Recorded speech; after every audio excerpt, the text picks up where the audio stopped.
A recurring rhythmic pattern in a piece of music is called rhythmic motive. Although melodic motives typically contain rhythmic motives, in many cases, rhythmic motives function independently of melodic patterns. Now let's look at the British folk song, which has the rhythmic pattern below it, the scores, and showing the rhythmic motives which is going to be repeated.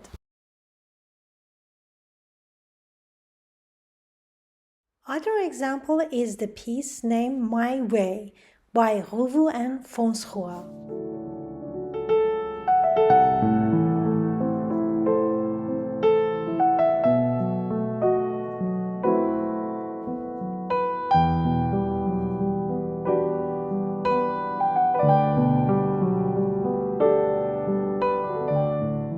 For the last example, I can name Appalachian Spring by Aaron Copland, which again we can see repeated rhythmic motive in this music.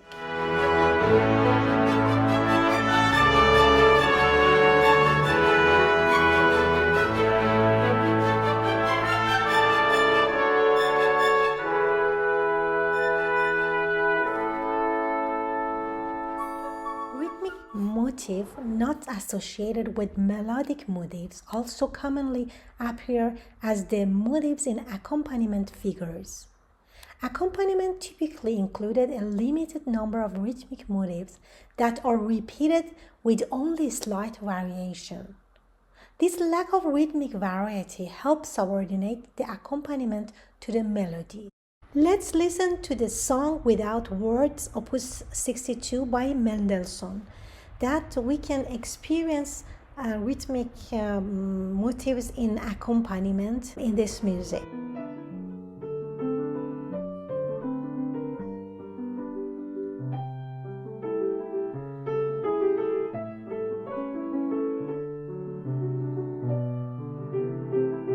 Another example of the rhythmic motives that appear as the motive in an accompaniment figure is the Mazurka in G minor, Opus 67 by Chopin.